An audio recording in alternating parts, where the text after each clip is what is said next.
संस्कार को।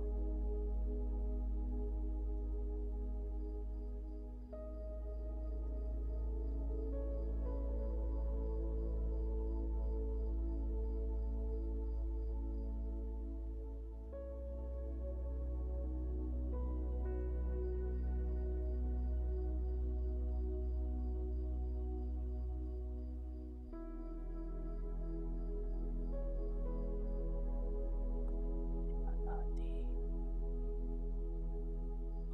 आदि संस्कार को।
दादा के संस्कार।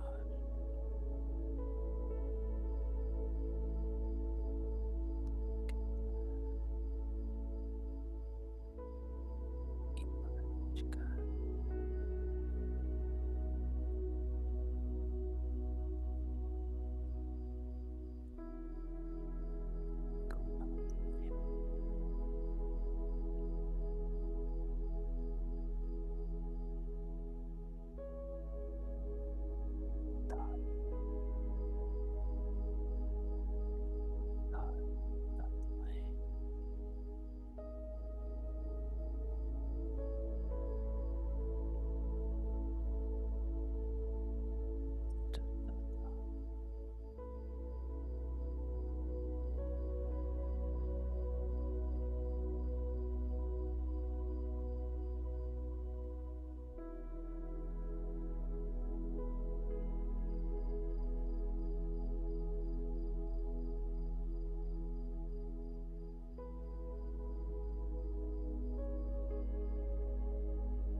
शांति।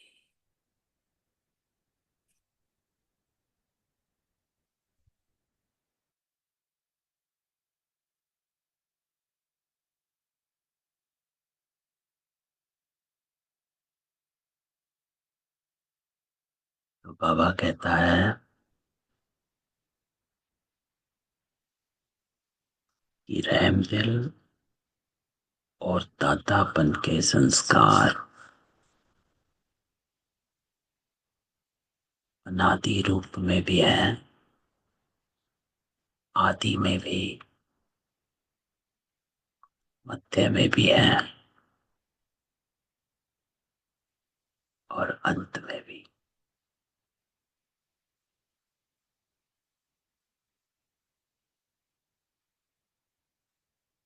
तो बाबा हमको इन संस्कारों को इमर्ज रखने को कहता।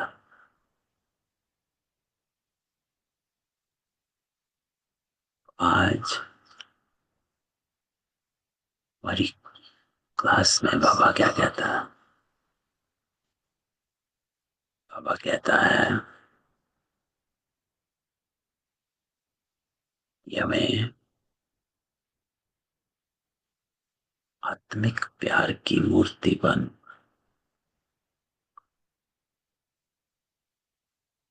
शिक्षा और सहयोग साथ साथ दो।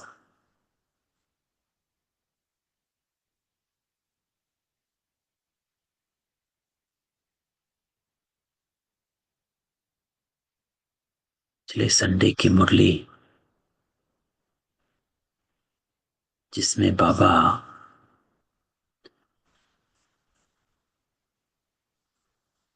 हमको क्या कहता?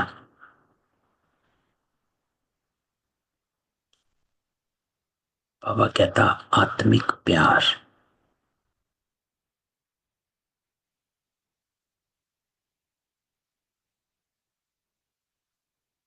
आत्मिक प्यार क्या है?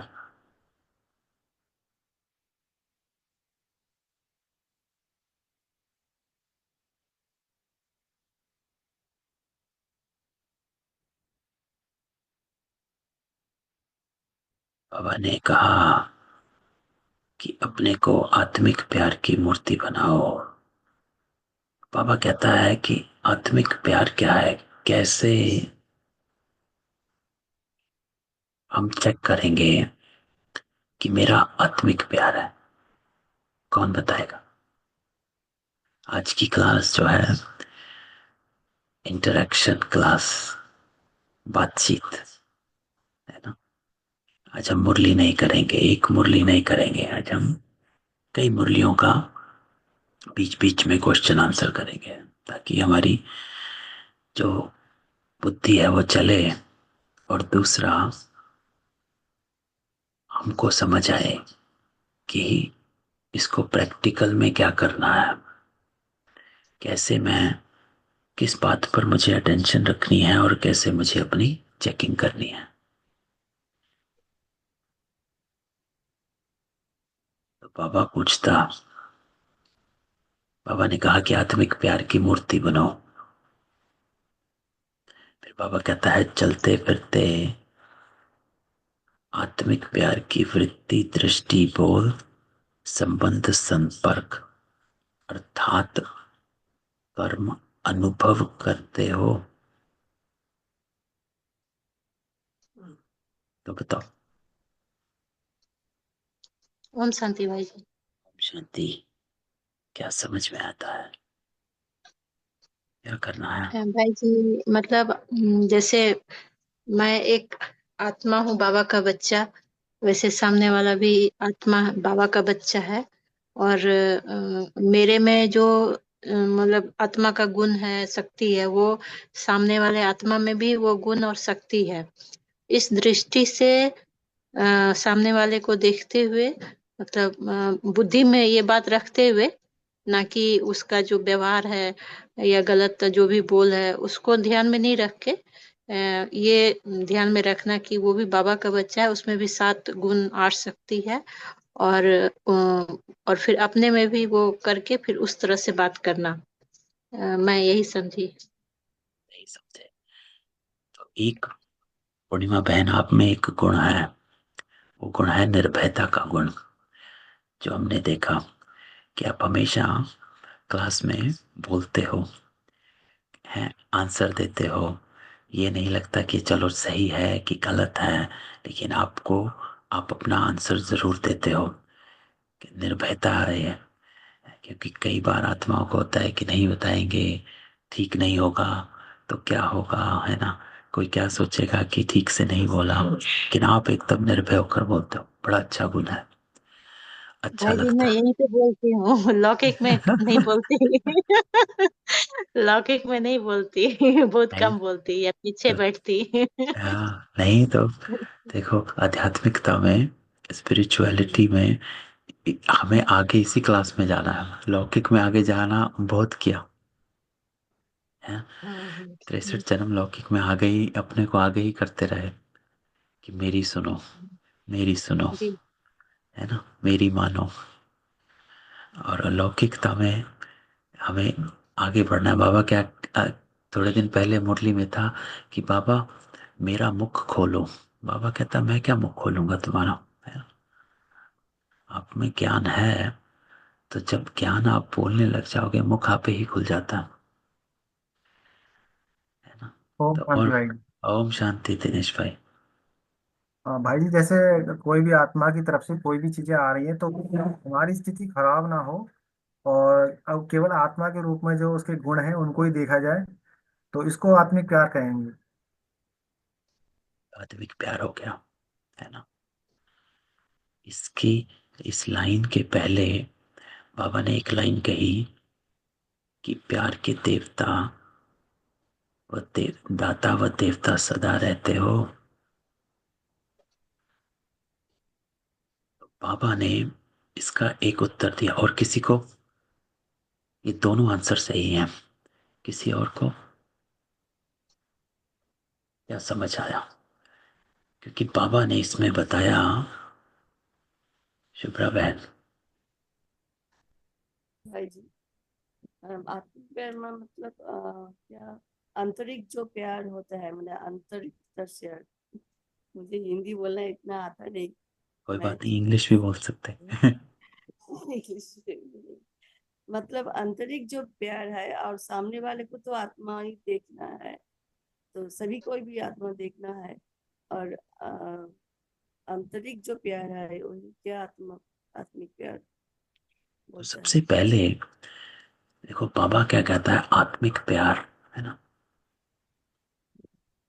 तो ये बाबा को तभी बाबा कहता है ना, मेहनत है ना। तो सबसे पहले जो बाबा कहता है कि आपके सामने, और ये हमें देखना है कि हम ऐसा करते हैं कि नहीं करते हैं, है ना, इस अटेंशन में रहते हैं कि नहीं रहते हैं।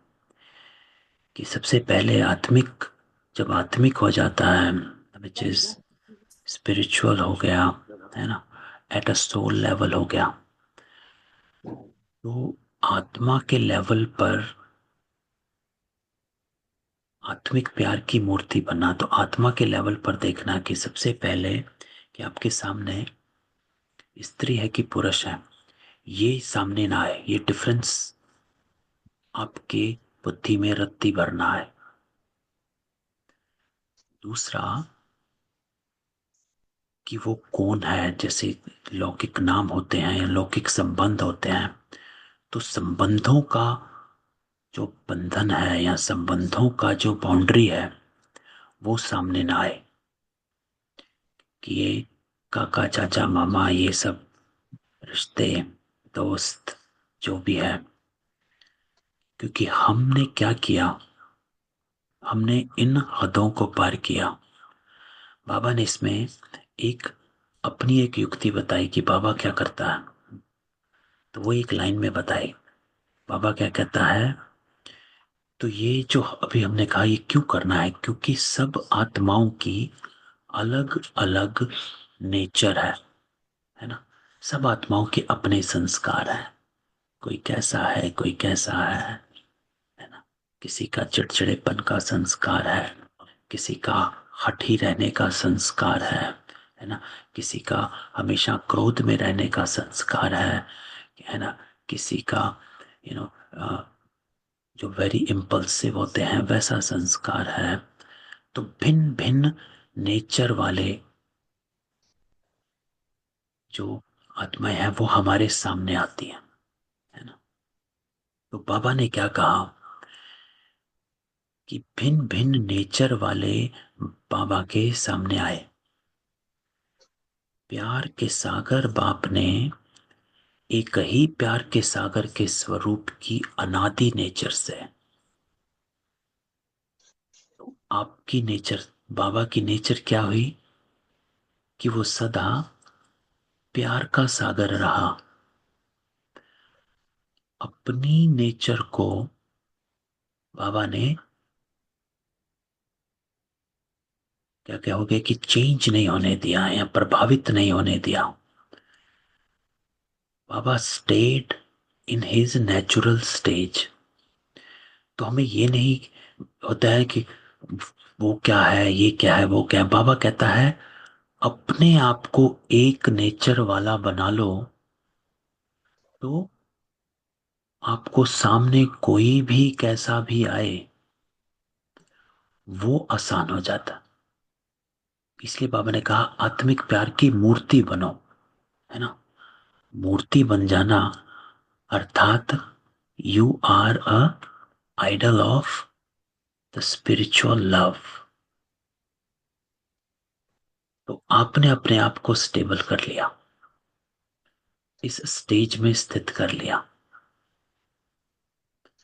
जो इस लाइन में बाबा ने कहा कि मैंने क्या किया, एक ही प्यार के सागर के स्वरूप की अनादि नेचर, इसमें रहे बाबा। तो इससे बाबा ने सबको अपना बना लिया।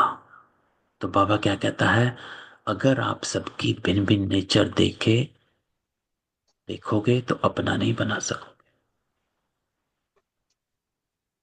तो but Baba is trying to say कि हमको अपने आप को मूर्त बना लेना है,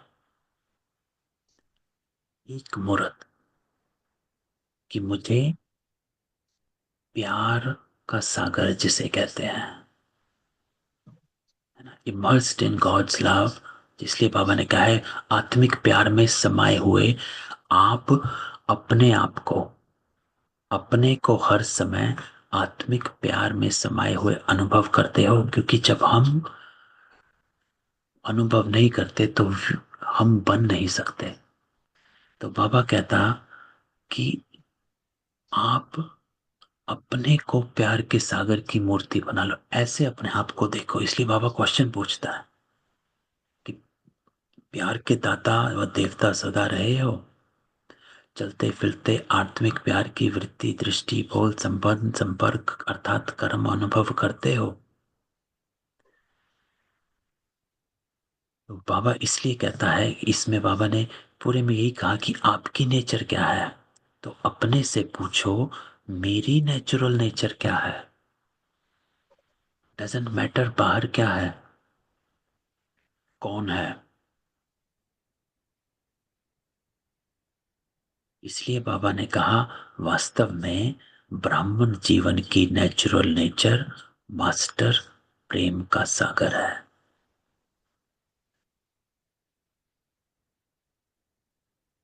तो यू ऑलवेज स्प्रेड लव, है ना। बाबा कहता है इस स्नेह में रहो, हमेशा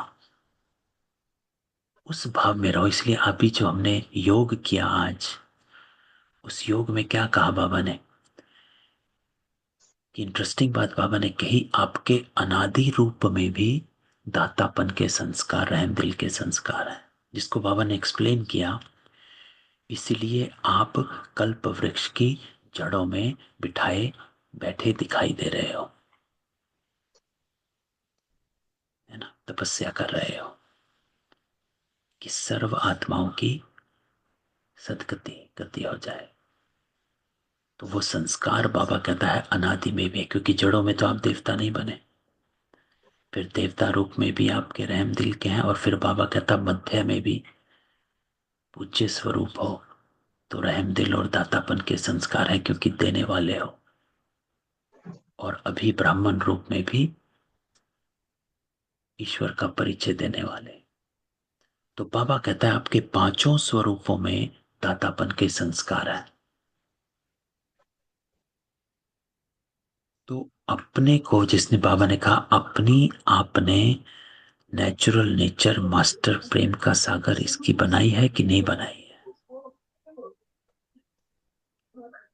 तो आत्मिक प्यार में, प्रैक्टिकल में रहना, बाबा कहता है कि अपने को आत्मिक प्यार की नेचर से इमर्ज रखो, हमेशा लविंग नेचर में रहो, है ना, जिसमें ओम आप। शांति भाई जी। ओम शांति। भाई जी, हम जब न्यारी स्थिति में रहते हैं, अनादि, हाँ, ऊपर परम धाम में जो पहला स्वरूप है, उसमें हम दातापन कैसे, हमारा जो रहम दिल दातापन पांचों स्वरूपों में आज बाबा ने कहा है, उसमें भी हम देने वाले कैसे बनते हैं बाबा ने आज इस कहा स्थिति ना, में? बाबा ने क्या कहा आज? हम इसलिए आप कल्प वृक्ष की जड़ों में बैठे दिखाई दे रहे हो, है ना। तो कल्प अच्छा, वृक्ष की जड़ों में बैठे दिखाई दे रहे हो, जड़ों तो में। आप क्या करते हो कि हम ये अच्छा, बाबा से लेकर ये वाइब्रेशन सारी संसार में देते हैं, देते हो ना, सुख और मतलब शांति। अननोइंगली, हाँ, अननोइंगली, तब जान अनोइंगली, के नहीं, है ना आप। ऑटोमेटिकली। अच्छा, हाँ, तो आप शांति का, बाबा क्या कहते हैं, शांति की शक्ति फैलाओ, है ना, प्रेम की शक्ति फैलाओ। ठीक, ओके। उसको बाबा दातापन का संस्कार कहता, which is through the vibration, है ना। एक है वाइब्रेशन से, दूसरा है व्यवहार से, है ना, जैसे वो दोनों। नेचुरली है, जैसे एक पेड़ की जड़ें जैसे दे रही हैं, उनमें हाँ, कोई देने वाला भाव नहीं है, वो देती जा रही है, रूट्स अपना काम कर रही हैं और पौधा फल दे रहा है। पर एक है वैसे ही हम इसी। भी जब कल्पवृक्ष की, हाँ, वैसे ही। अच्छा, ठीक एक है, है। ओम शांति। बाबा ने कहा एक है आपके वाइब्रेशन से, और दूसरा है रहम दिल आपके कर्म से, जी, दातापन कर्म से, व्यवहार से, है ना। जो बाबा ने इस मुरली में कहा, क्या कहा? बाबा कहता है वृत्ति, वृत्ति होगी वाइब्रेशन, है ना। कर्म क्या हो गया? दृष्टि, बोल, संबंध, संपर्क अर्थात कर्म। ये हो गया आपके स्थूल में, कर्मों में दातापन के संस्कार। जी, तो इसलिए बाबा ने कहा कि आप भिन्न भिन्न नेचर को अगर सामने लाओगे तो आप कर नहीं पाओगे। भिन्न भिन्न नेचर को परिवर्तन नहीं कर सकते हो, लेकिन जब आप अपने को आत्मिक प्यार की मूर्ति बनाओगे तो आप कर सकोगे, क्योंकि आप एक रस रह रहे हो। तो जी, यही बाबा ने कहा कि मैंने क्या किया, प्यार के सागर बाप ने एक ही प्यार के सागर के स्वरूप की अनादि नेचर से, वो अनादि नेचर बाबा ने कहा प्रेम स्वरूप है ना, अनादि संस्कार है ना, प्रेम। तो उसके स्वरूप रहे, और उस स्वरूप से बाबा ने कहा कि मैंने भिन्न भिन्न नेचर वालों को अपना बना लिया, क्योंकि बाकी सब अलग अलग नेचर से आए, कुछ कड़वे आए, है ना, ना मानने वाले आए, ऐसे ही हमारे सामने भी भिन्न भिन्न नेचर की आत्माएं आती हैं, है ना। जैसे भी यानी कि किसी का कोई नेचर है, किसी का कोई नेचर है, सब अलग अलग नेचर से हमारे सामने आते हैं। बाबा कहता है मेरे सामने भी सब अलग अलग नेचर से आए, लेकिन मैं अपने एक रस उस नेचर में रहा, और उससे मैंने अपना बना लिया।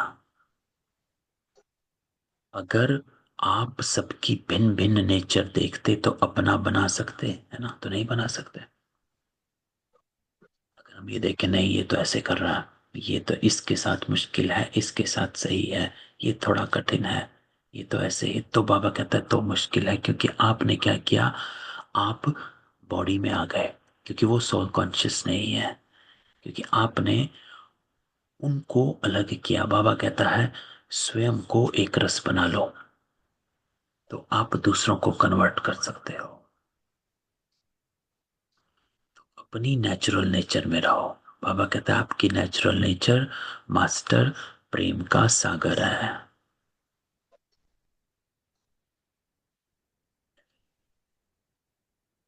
बाबा हमको कहता है कि प्रैक्टिकल में आपको कुछ नहीं करना है, बस एक चीज करनी है, अपने को नेचुरल प्रेम का सागर बना दो, इस नेचर में रहो।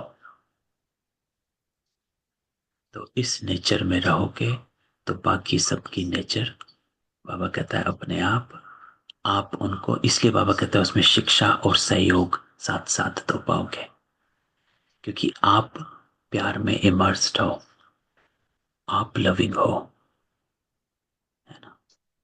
इसीलिए बाबा ने दूसरा क्या कहा इसमें, आत्मिक प्यार। आत्मिक प्यार अर्थात हर समस्या को हल करने में सहयोगी बनना, सिर्फ शिक्षा देना नहीं, लेकिन साथ साथ सहयोग देना, यह है आत्म प्यार की मूर्ति बनना। क्यों? when you are totally in a loving nature, है ना। कई स्थूल में भी देखा है, कई आत्माओं की नेचर जो होती है लविंग होती है। कोई कुछ भी कैसे भी कर रहा है लेकिन वो लविंग रहते हैं और उसमें ही सहयोग देते रहते हैं। घर में भी कुछ होता है, अगर आपकी लविंग नेचर है तो चाहे वो चढ़ चढ़ कर रहे हैं लेकिन आप फिर भी उनको कर्म में सहयोगी देते हो। क्यों? क्योंकि आपकी नेचर लविंग है, उसकी जैसी भी हो। तो इसलिए बाबा कहता है कि आत्मिक प्यार हर समस्या को हल करने में सहयोगी बनाता है।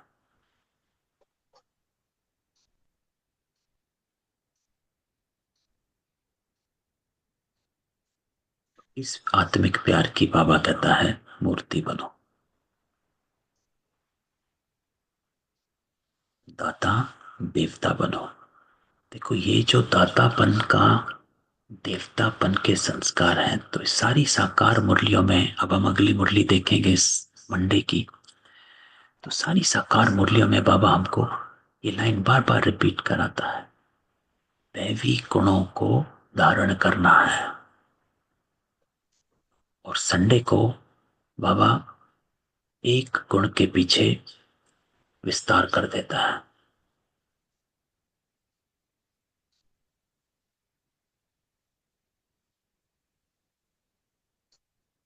है ना। तो हमको इस मुरली से ही यही, कैसे हम बाप समान बने, है ना। तो बाप समान बाबा क्या करता है, बाबा ये करता है, तो हमको भी इसी को सामने रखना है ना। अब मंडे पर आते हैं। सोमवार की मुरली को बाबा ने वैरागी,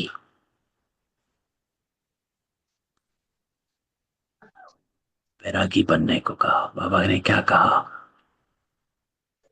कि कोई ऊंची चीज पहनोगे तो खींचेगी और उसमें बुद्धि फंसी रहेगी। अब तुम्हें कुछ भी नहीं चाहिए, बिल्कुल बैगर बनना है।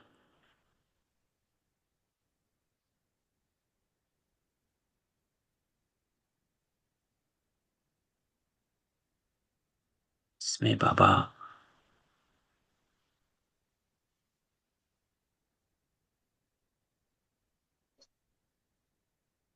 हमको कहता है कि बाबा बीज रूप है।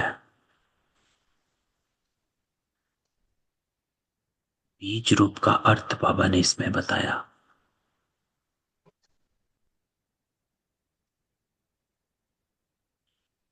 बीज रूप अर्थात नॉलेजफुल।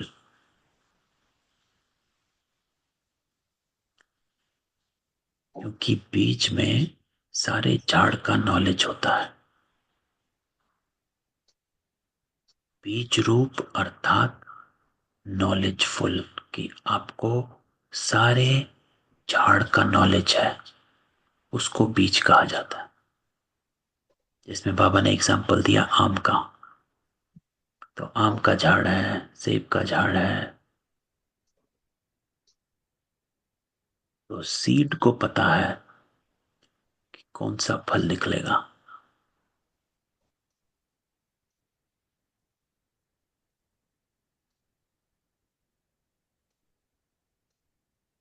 आप मास्टर बीज रूप क्यों कहलाते हो, है ना? इससे पता मिला किसको कहते हैं मास्टर बीज रूप। बाबा ने इस मुरली में कहा।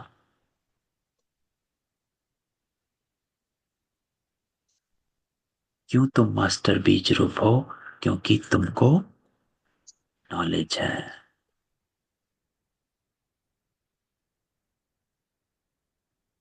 इसलिए बीज रूप कहलाए, है ना? बाबा को बीज रूप क्यों कहते हैं? क्योंकि हम बाबा के अंश थोड़ा ना, है ना? ये तो भक्ति मार्ग में था कि हम सब परमात्मा के अंश हैं, है ना? वेदों शास्त्रों में यही लिखा हुआ था।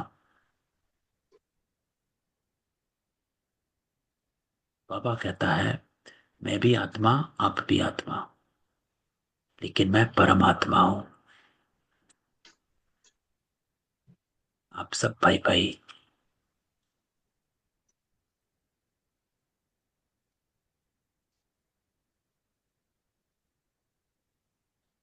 कि आत्मा ना, बाबा क्या कहता है, ना जलती है, ना कटती है, ना मिटती है। आत्मा एक ही बिंदु मिसल रहती है। आत्मा दूसरी आत्मा को पैदा नहीं करती है। ये सृष्टि का जो, इसलिए इसको नॉलेजफुल बीज रूप कहा गया कि सृष्टि का झाड़ ऐसे का ऐसा है। इतनी आत्माएं हैं और वो एक परमात्मा है।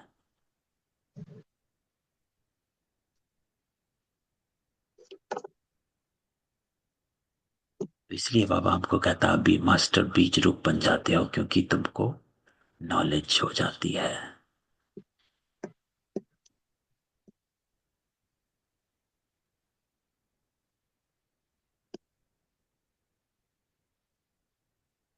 इसमें बाबा हमेशा हमको क्या कहता है कि हर जो कुछ होता है बच्चे, जो कुछ होता है ड्रामा के प्लान अनुसार होता है। सब ड्रामा के वश हैं।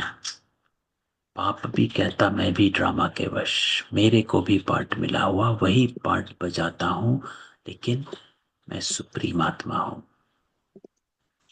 बाबा सुप्रीम फादर कहा जाता और सब ब्रदर्स हैं। तो ये नॉलेज बाबा कहता।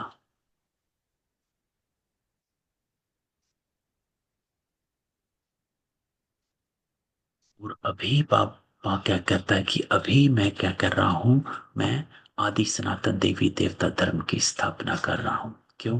क्योंकि चक्र पूरा हुआ, राजधानी बन रही है। तो इसमें इंटरेस्टिंग बात बाबा ये कहता है कि ये नहीं है कि वो आत्मा अभी राजा है, ये आत्मा ये बनी हुई है ना? ये गरीब है, ये राजा है, इसके पास ये है, उसके पास ये है। तो बाबा इसमें क्लियर करता है कि सतयुग में भी जब आप जाओगे तो कोई राजा होगा, कोई रानी होगी, है ना? फिर साहूकार होंगे, प्रजा होगी, दास दासियां होंगे। बाबा कहता है कि वहां पर जब आप पहुंचोगे तो आप देखोगे सब कोई ना कोई बना हुआ है, लेकिन वो राजा रानी प्रजा साहूकार दास दासी कैसे बने? बाबा कहता है वो इसलिए बने क्योंकि उन्होंने पुरुषार्थ किया है अभी। तो कहने का भाव बाबा कहता ये है कि आत्मा में वो पार्ट नूंदा हुआ है कि जब भी ये पार्ट वो पार्ट इमर्ज हो जाता है और वो आत्मा पार्ट प्ले करती है। कोई ये नहीं है कि ये आत्मा इतनी समझदार है या ये कम समझदार है। थोड़े दिन पहले हमने एग्जाम्पल भी दिया था कि अंबानी अंबानी कैसे बने और टाटा टाटा कैसे बने। ये नहीं कि वो बहुत बुद्धिमान, ये आत्मा में पार्ट नूंदा हुआ है, तो वो पार्ट इमर्ज होता है। क्योंकि आत्मा क्या है? मन बुद्धि संस्कार। तो बुद्धि में वो बातें इमर्ज होती हैं कि ये करना चाहिए, ऐसे करना चाहिए, और वो सफलता मिलती गई। लेकिन सफलता मिलने का क्या था? बीज आत्मा में पहले से ही नूंदा हुआ है। तो इसीलिए बाबा कहता है कि जब आप सतयुग में जाओगे, आप किसी को राजा देखोगे, किसी को साहूकार देखोगे, तो ये नहीं कि उन्होंने सतयुग में कोई ज्यादा एफर्ट किया है या सतयुग में जाकर उन्होंने मेहनत करी कि वो राजा बन गए, वो साहूकार बन गए, या वो गरीब रह गए, या वो दास दासी ही रहे। ये पार्ट उन्होंने अभी नूंदा। तो ये इसलिए बाबा कहता है ये अनादि ड्रामा है। सब ड्रामा के वश हैं, सब पार्ट बजाते हैं, इसीलिए एक दो में फंसो नहीं। इन बातों में मत फंसो कि कौन कहां पर है। बाबा कहता है अपने आप को, अपने क्या बनना है उस पर ध्यान दो। जिसको बाबा कहता है कि नंबरवार, परंतु बच्चे भूल जाते हैं कि नंबरवार पुरुषार्थ अनुसार राजधानी स्थापन हो रही है, कि वो सब अभी तय हो रहा है कि कौन क्या बनेगा। क्योंकि बाबा आप देखें कि राजधानी कैसे बनेगी, कैसे एकदम सब विनाश होकर सतयुगी गोल्डन एज हो जाएगा, प्रकृति सतो प्रधान हो जाएगी। Because God is creating that world. तो बाबा ने वो वर्ल्ड क्रिएट कर देना है और सब आत्माओं को उनका उनका पार्ट दे देना है, और वो पार्ट प्ले करते जाएंगे। सतयुग में मेहनत नहीं करनी है। वो राजा ही बनेगा, वो साहूकार ही बनेगा, और वो प्रजा ही बनेगा, और वो दास दासी ही बनेगा। तो ये क्वेश्चन नहीं है कि मैं ये क्यों हूं और मैं ये क्यों हूं, वो अभी है। इसलिए बाबा कहता है बच्चे भूल जाते हैं कि ये राजधानी स्थापन हो रही है। इसीलिए ब्रह्मा बाबा कभी ज्यादा क्वेश्चन में नहीं घुसता था। आपको अपनी कहानियां सुनी हैं, दादियां कहती थी कि भाई हम कितना काम करते रहते हैं और बाकी ये जो बहनें हैं ये बस बैठी रहती हैं, कुछ नहीं करती हैं। न बाबा उनको क्या उत्तर देता था कि मुफ्त के नौकर मिलेंगे। अभी तुम एक जन्म कर रहे हो, लेकिन 21 जन्म आपको मुफ्त के नौकर मिलेंगे। है ना? बाबा बुद्धि में रखता था कि राजधानी स्थापन हो रही है। बाबा नेवर गॉट, अगर हम होते तो हम कहते अरे भाई क्यों नहीं कर रहे हो, है ना, जाकर उनको चार बातें बोलते कि भाई तुम भी करो, ऐसा नहीं है, नहीं करना है, ये है वो है। बाबा क्योंकि वो नॉलेजफुल बन गए, तो उन्होंने यही कहा कि भाई ये राजधानी स्थापन हो रही है, छोड़ो, आप अपना पुरुषार्थ करो।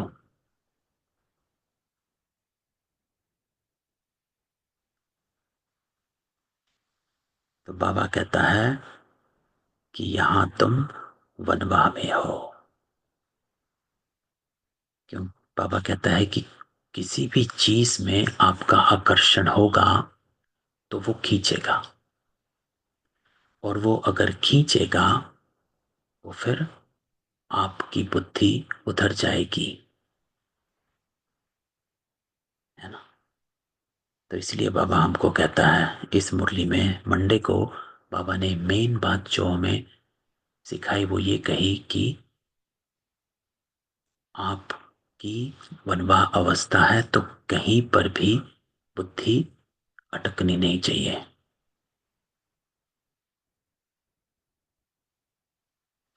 घड़ी घड़ी दे अभिमान में ले आते, इसमें मेहनत इसमें थोड़ी मिल सकती है।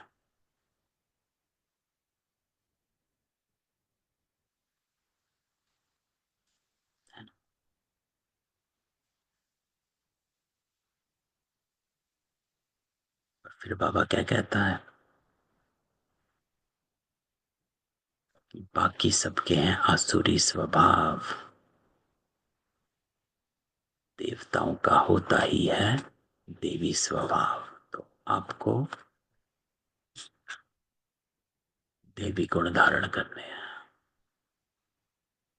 तो ये हमेशा अटेंशन रहे कि हमें दैवी गुण के साथ ही रहना है।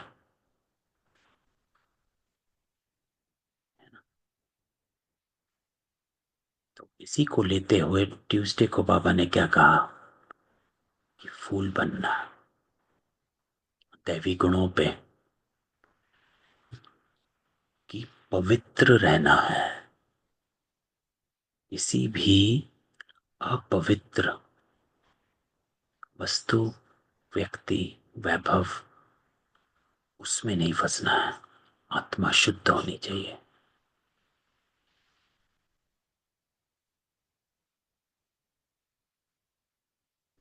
तो इसमें बाबा हमको क्या कहता कि ते अभिमान का किचड़ा और फिर काम क्रोध का किचड़ा।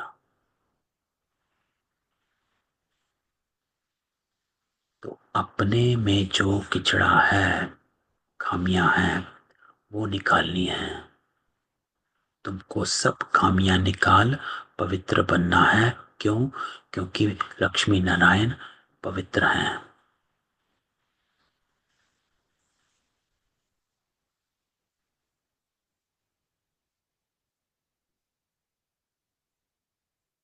अपने को बाबा कहता है संपूर्ण पवित्र बनाना, जिसमें बाबा ने दो गुणों को कहा, काम और क्रोध, और उसके साथ के अंश जो हैं, क्रोध के कई अंश हैं।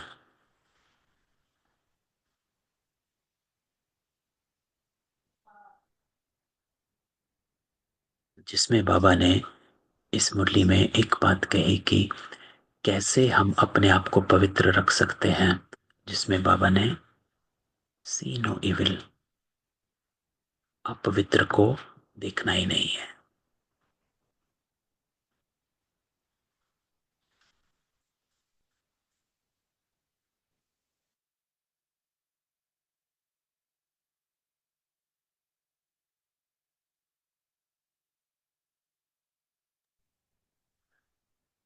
सी नो इविल, अपवित्र को बाबा कहता देखना ही नहीं है।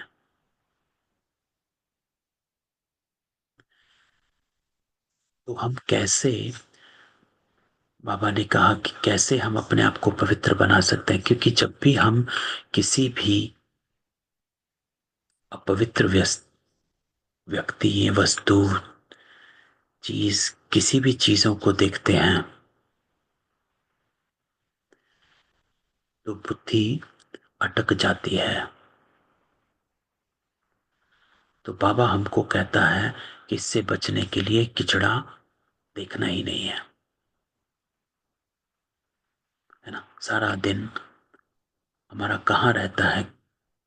बाबा कहता है see no evil, hear no evil, talk no evil, ना देखो ना सुनो।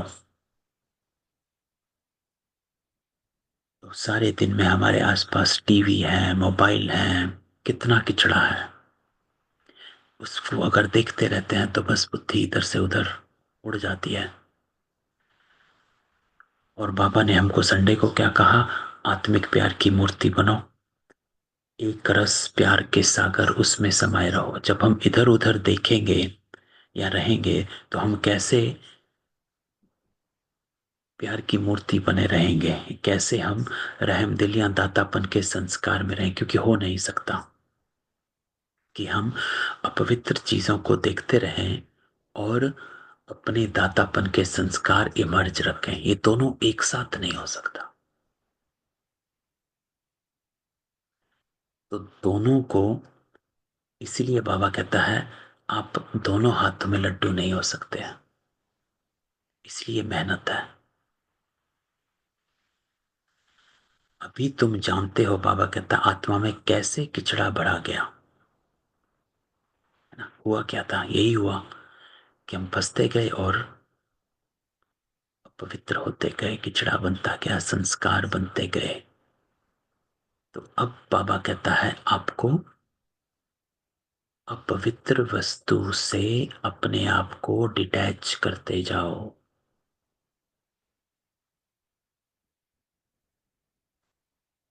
तो इस मुरली, मंगलवार की मुरली में बाबा हमको कहता है कि अपवित्र वस्तु से अपने आप को डिटैच रखो और बाबा के साथ अटैच रखो। भाई जी, देखो बाप, इसमें हाँ जी। रुंड माला, ब्राह्मणों की रुंड माला का वर्णन है, उसके बारे में थोड़ा सा बताइएगा। तो एक रुंड माला है, एक विष्णु की माला है ना। रुंड माला कहा जाता है आत्माओं को, रुंड होता है आत्मा। अच्छा, इसलिए ठीक। ब्राह्मणों की रुंड माला है, क्योंकि ब्राह्मण, बाबा कहता है आप अब इस अलौकिक हो चुके हो, देह से डिटैच हो चुके हो, इसलिए आपकी रुंड माला है।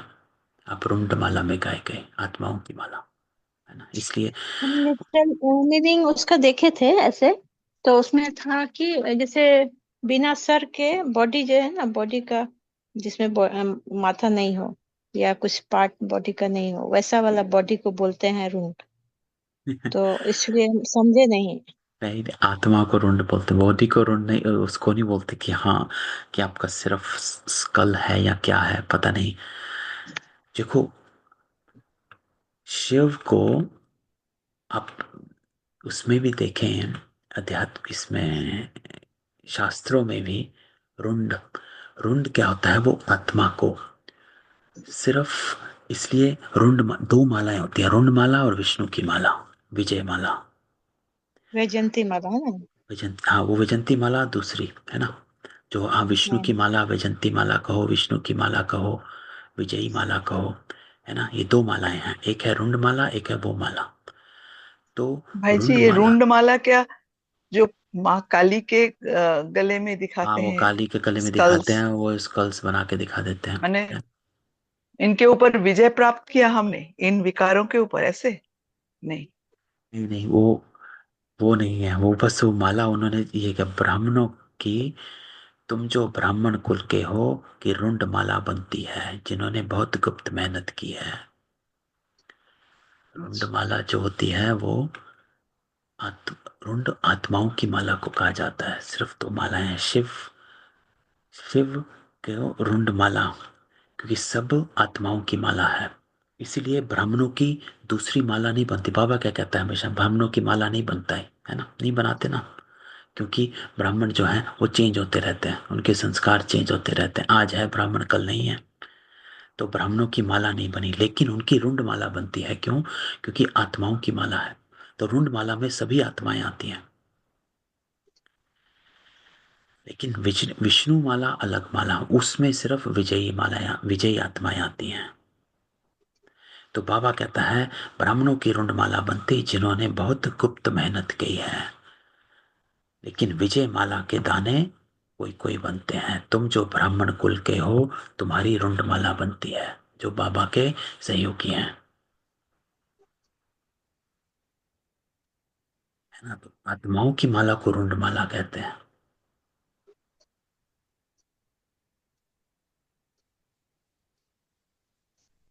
जिन्होंने समर्पित हुए हैं, जो बाबा के सहयोगी बने हैं, जिन्होंने बहुत गुप्त मेहनत की है।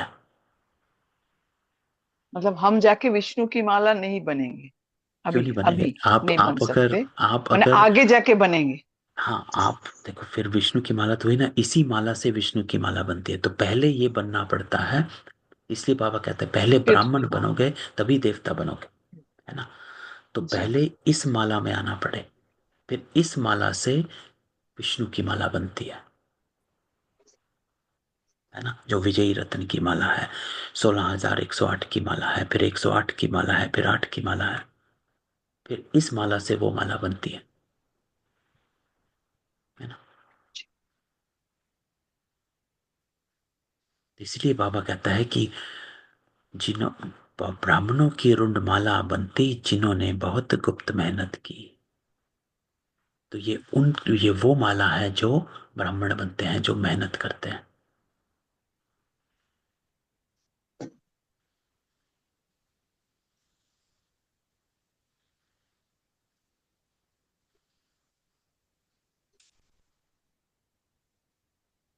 तो ऐसे ही बाबा, बुधवार को बाबा ने कहा अव्यभिचारी याद।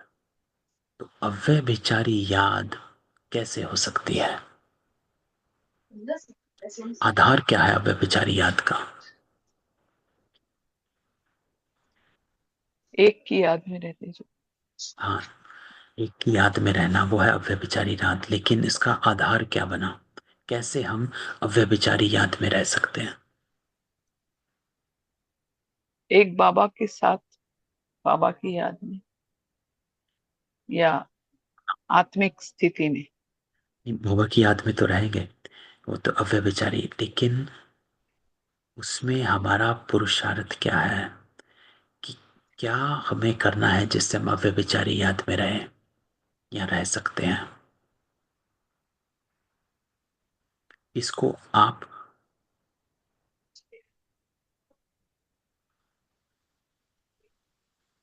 इस मुरली से जोड़ो, बुधवार सोमवार की मुरली से, जिसमें बाबा ने कहा कि सब कुछ छोड़ बेहद के वैरागी बनो। क्योंकि जब आप बेहद के वैरागी बनोगे, पूरा बैगर बनोगे, तभी आप अव्यभिचारी याद में रह सकते हो, है ना। नहीं तो बाकी यादें खींचती हैं, संबंधों की याद खींचती है, वैभव की याद खींचती है, प्राप्तियों की याद खींचती है, इच्छाओं की याद खींचती है ना। शरीर से रिलेटेड जितने भी सिचुएशंस हैं, परिस्थितियां हैं, वो खींचती है। तो अव्यभिचारी याद में रहना है। अगर एक बाप की याद में रहना है तो इसका मतलब बाकी सब जगह से आपको बुद्धि हटाना। बुद्धि को हटाना पड़े। पुरुषार्थ क्या है इसमें? पुरुषार्थ यही हुआ कि जो बाबा ने इस मंडे को डिटैच्ड। कहा, वैरागी या डिटैच, बेहद के वैरागी। डिटैचमेंट, जब तक डिटैचमेंट नहीं है तब तक अव्यभिचारी नहीं बन सकते हैं। बाकी सब यादें इधर से उधर से हमें मिक्स हो जाती हैं।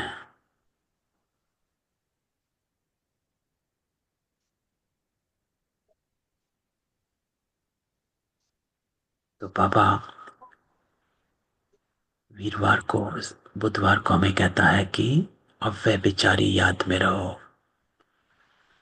है ना। बाबा ने मंडे को कहा कि सब कुछ छोड़ो, पूरा बैगर बनो, किसी भी तरफ खींच नहीं होनी चाहिए। मंगलवार को बाबा कहता है अपवित्र वस्तु को देखना भी नहीं है, आपको पवित्र बनना है। बुधवार को बाबा कहता है अव्यभिचारी याद में रहना है। तो अगर हम मंडे और ट्यूसडे को फॉलो करेंगे तो अव्यभिचारी याद हो जाएगी कि जब हम हर तरफ से अपने को पूरा बैगर बना के रखेंगे, या किसी तरफ बाबा कहता है कोई भी ऐसी चीज ना पहनो जिस तरफ आकर्षण हो, अपवित्र चीजों को ना देखो जहां आकर्षण हो, तभी आप इस याद में ठहर पाओगे।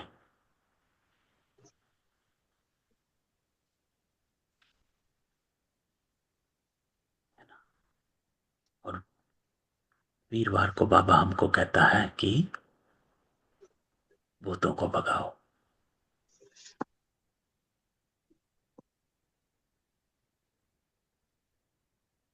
अर्थात चलन कैसी होनी चाहिए,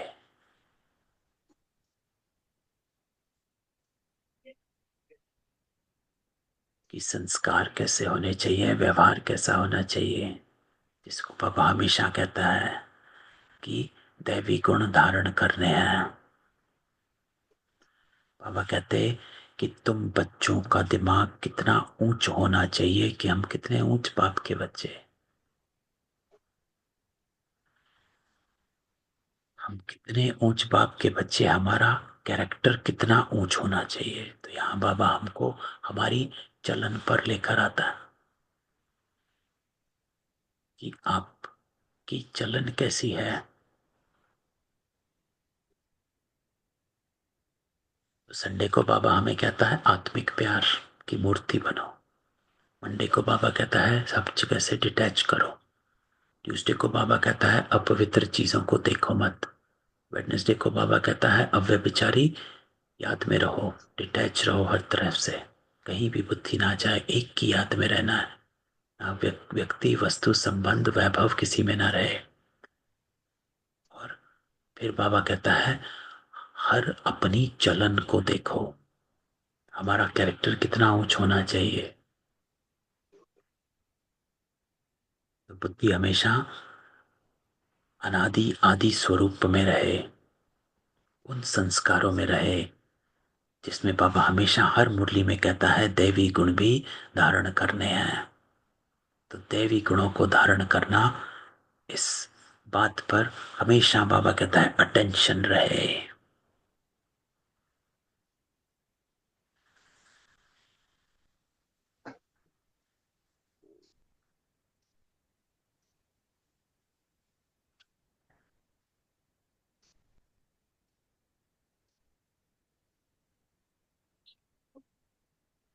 फिर बाबा कहता है कि क्या बनना है क्या नहीं बनना है, तो वो आप पर है।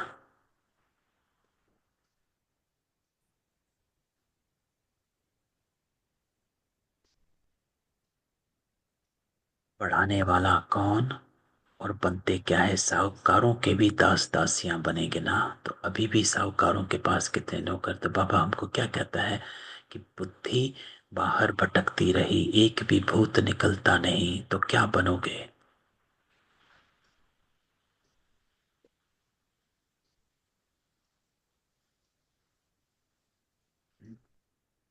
तो ये समझने की बात कि वहां पर आज की दुनिया में भी जो भी जैसा है वो सब आत्मा में नूंद है।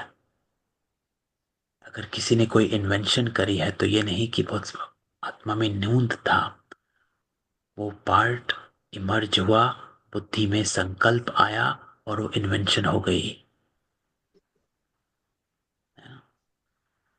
तो ये गहराई इंटरेस्टिंग है कि जिससे हम अपने आप को इधर उधर भटकाने में बच जाते हैं। तो ये नॉलेज इसलिए जरूरी है कि हम आपको भटकने ना दें, कि कहीं किसी में बुद्धि ना जाए कि वो ऐसा है या ऐसा है, वो इतना ऊंचा वो इतना नीचा। नहीं, सबका अपना पार्ट चल रहा है।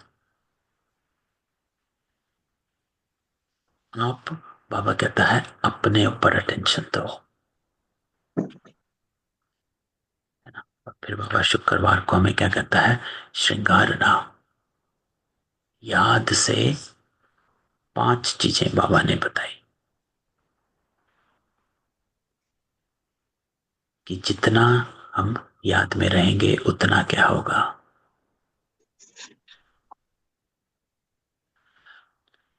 तो याद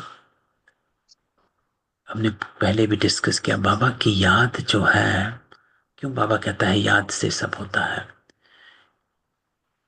क्योंकि बाबा कहता है कि याद अर्थात अर्थ सहित ज्ञान में अवस्था में बैठना।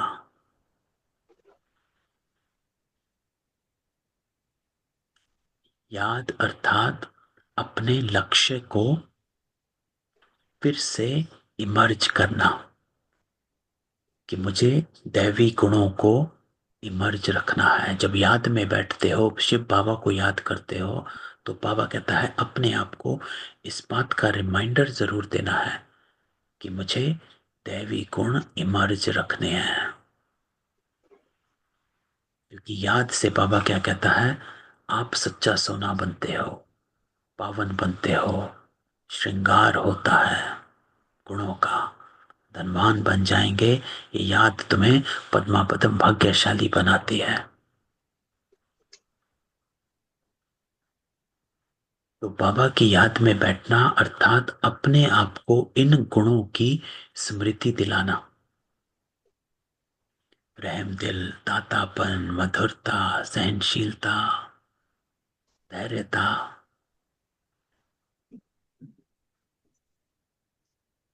इन गुणों को इमर्ज रखना। तो जब भी बाबा को याद करो तो अपने गुणों को, हमेशा अपने आप को संकल्प देना है कि मैं दैवी गुणों को इमर्ज रखना है, देवात्मा है।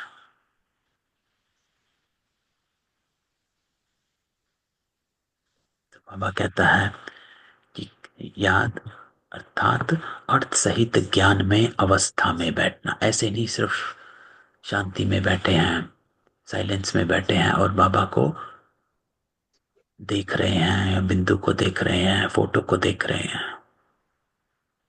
बाबा कहते हैं यहां बैठे तुम क्या करते हो? ऐसा नहीं कि सिर्फ शांति में बैठे हो, नहीं, अर्थ सहित ज्ञान में अवस्था में बैठे। ज्ञान में अवस्था क्या है? ये है, बाबा कहता है ज्ञान क्या, बाप को हम क्यों याद करते हैं, इस बात का ज्ञान कि वाई एम आई रिमेम्बरिंग बाबा, ताकि मेरे दैवी गुण इमर्ज रहे। बाप को हम क्यों याद करते हैं? क्योंकि बड़ी आयु देता है, याद करने से हमारे पाप कट जाएंगे, हम सच्चा सोना सतो प्रधान बन जाएंगे, श्रृंगार होगा, आत्मा कंचन हो जाएगी।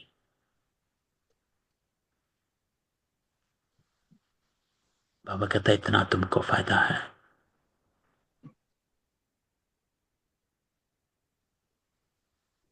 इस याद में बैठना अर्थात अपने दैवी गुणों को इमर्ज करना। तुरंत याद में बैठ के अपने दातापन के, रहम दिल का संस्कार इमर्ज करो।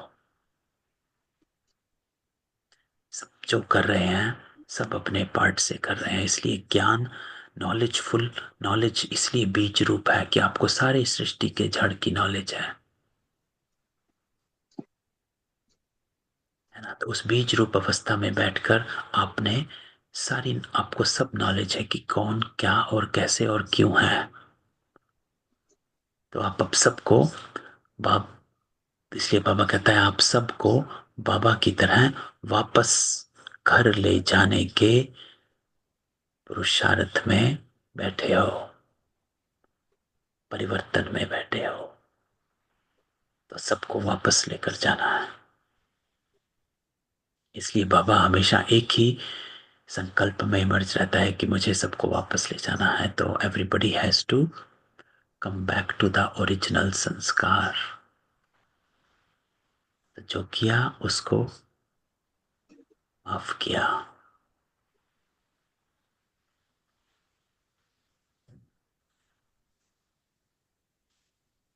है ना।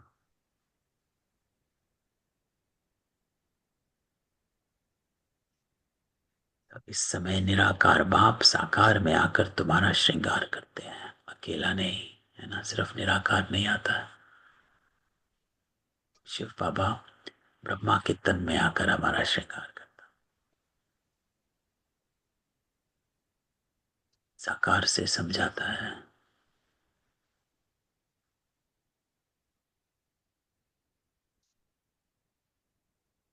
और आज की मुरली जिसमें बाबा कहता है कि ये आपके ऊपर है,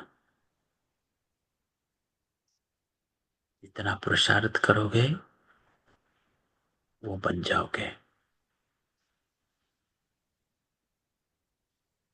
फॉलो फादर, फॉलो फादर करते चलो तो पुरुषार्थ तीव्र हो जाएगा। फॉलो फादर करने से बाप समान ऊंच बन जाएंगे, इसलिए एक्यूरेट फॉलो करते रहो कि बाबा ने जो किया आप करते गए।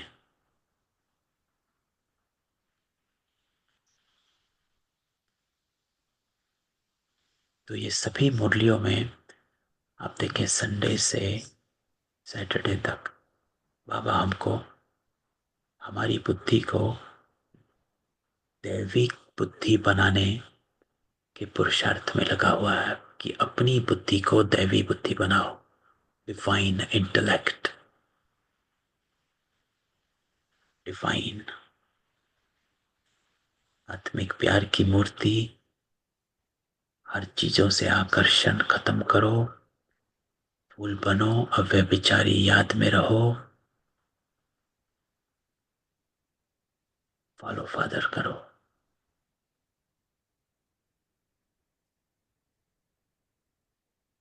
और पुरुषार्थ ऐसा करो कि अच्छा, बाबा कहता है अच्छा पद प्राप्त, जो बाबा ने कहा कितनी, इतना, जितना चाहो उतना भाग्य का सितारा चमका सकते हो, लेकिन आपके ऊपर है। इसको बाबा ने कहा सतो प्रधान बनोगे तो बेहद का सुख, सतो बनोगे तो कम, रजो बनेंगे तो उससे कम, हिसाब बाप बता देते हैं।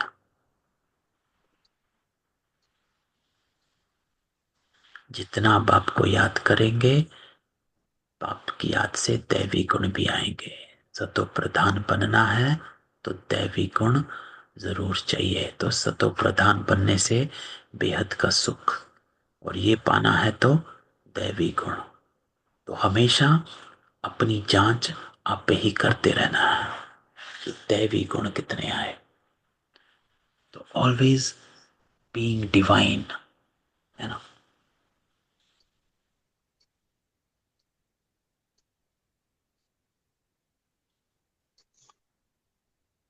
कोई भाई क्वेश्चन जी, है? माँ गुप्त, गुप्त, जो एक इसमें मेंशन है ना, माँ गुप्त है, हाँ, माँ गुप्ता वो इसमें। हाँ, थोड़ा सा बताइए तो। हाँ, तो देखो, ब्रह्मा को बाप कहा गया है ना, हाँ, ब्रह्मा बाबा है ना, ग्रैंडफादर, जी जी। है ना। लेकिन शिव बाबा ब्रह्मा के थ्रू हमको अडॉप्ट करता है ना, हम्म है ना। तो ब्रह्मा को शिव बाबा जब आया तो ब्रह्मा माँ बन जाती है, क्योंकि शिव इसलिए ब्रह्मा है ना, बड़ी माँ कहा जाता हम्म है। तो वो गुप्त है, किसी को पता नहीं कि ब्रह्मा है, कि कि ब्रह्मा जो है वो माँ है। क्यों? क्योंकि शिव बाबा बाप ब्रह्मा माँ के थ्रू हम सबको अडॉप्ट करता है ना। बाप बाप यहाँ के पे थ्रू अडॉप्ट नहीं मम्मा से करता रिलेटेड नहीं है कुछ, है ना? है। मतलब यहाँ पे मम्मा से रिलेटेड नहीं कुछ नहीं नहीं, नहीं है। मम्मा नहीं है, मम्मा मम्मा गुप्त तो नहीं है, मम्मा तो साकार थी, है ना। तो ये अच्छा ब्रह्मा को कहा गया क्योंकि वो अच्छा, जी गुप्त जी। है, क्योंकि गुप्त, वो गुप्त माँ है ना, क्योंकि उसके हाँ, वो थ्रू समझ, अडॉप्ट होता है। वो तो बाबा बहुत बार बताया है मुरली में, जो हाँ आप अभी हाँ बताया, लेकिन वो हाँ। कंफ्यूजन था कि गुप्त अच्छा, मतलब किनको बोलेंगे, इसलिए मैं कंफर्म हो रही थी। और ये डबल आइन शख्स, भाई जी थोड़ा बताइएगा। बोला हिंसक बाबा कहते हैं कि ना, ना ही, देखो बाबा काम को भी अहिंसा कहते हैं, है ना। और एक दूसरी अहिंसा होती है जो मारना होता है। बाहर में है झगड़ा जो होता है। बाहुबली, हाँ। तो इसलिए बाबा डबल अहिंसक कहते हैं कि आप ना ना काम की हिंसा करते हो और ना ही तुम लड़ाई झगड़ा करते हो, इसलिए डबल जी अहिंसक बन जाते हो। जी जी। ओम शांति। ओम शांति। अच्छा, तो आपका जो क्वेश्चन था पूर्णिमा बहन, जो आपने क्लास में पोस्ट किया, वो जो रूहानी इशारे, हाँ हाँ हाँ, आप पढ़े थे भाई जी। आप पढ़े हैं?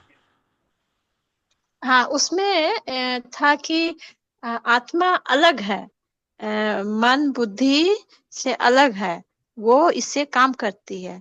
इसी से रिलेटेड मैं मतलब वो मतलब जो व्यक्ति सारे है वो तो सही है ना, मतलब वो तो नहीं अपने से कोई नहीं लिखा है, वो तो वहां से नहीं आया है। नहीं नहीं, तो यहीं पर हमने वो पढ़े।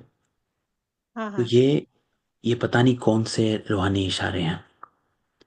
ओ, इसीलिए हम कहा आपसे कंफर्म हुए हाँ, पहले कि क्योंकि ये नहीं है, ये ये वो अव्यक्त इशारे अपने को। नहीं है।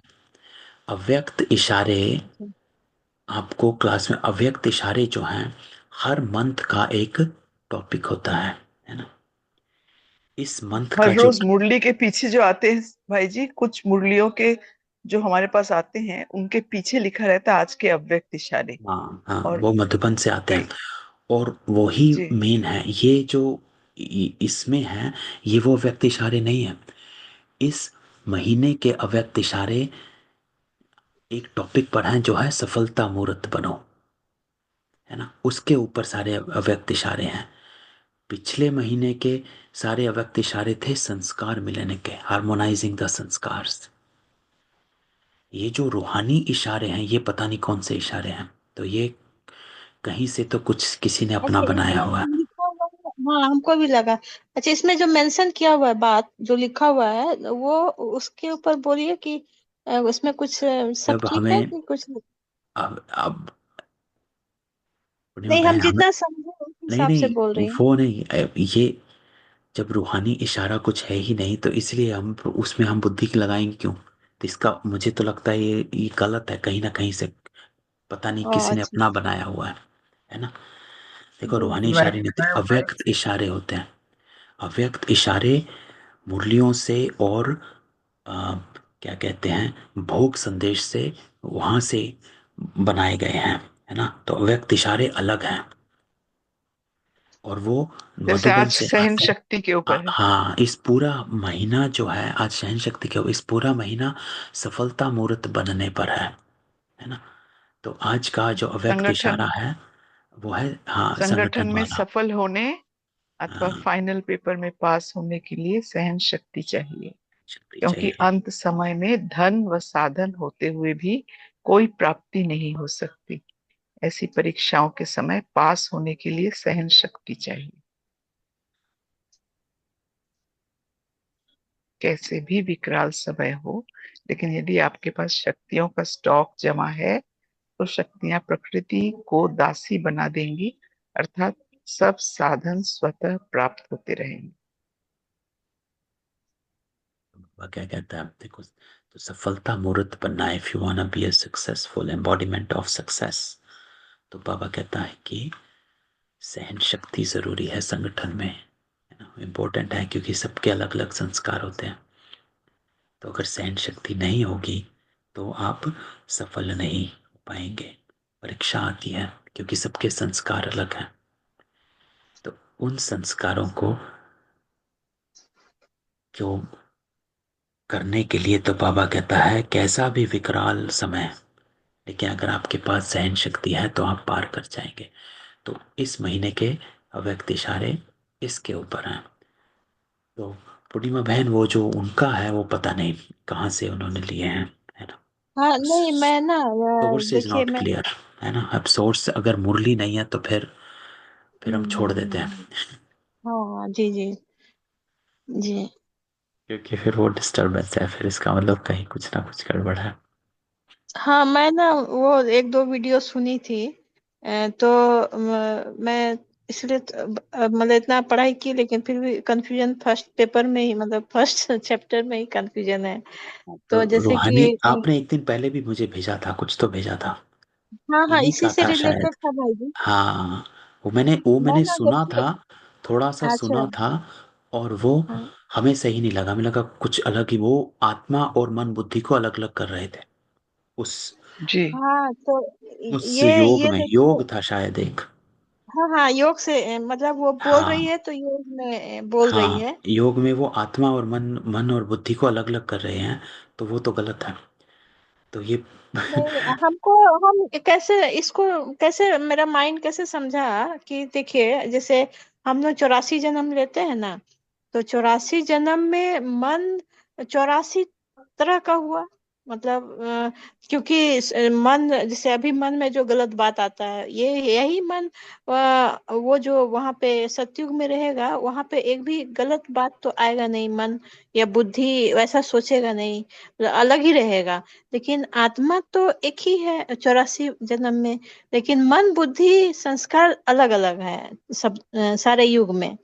तो मैं सोची कि और ऐसे भी सोची कि जैसे कोई भी चीज को हम जब साक्षी होकर देखते हैं, तो वो और जो देख रहा है और जिसको देख रहे हैं, तो दोनों अलग अलग होना चाहिए।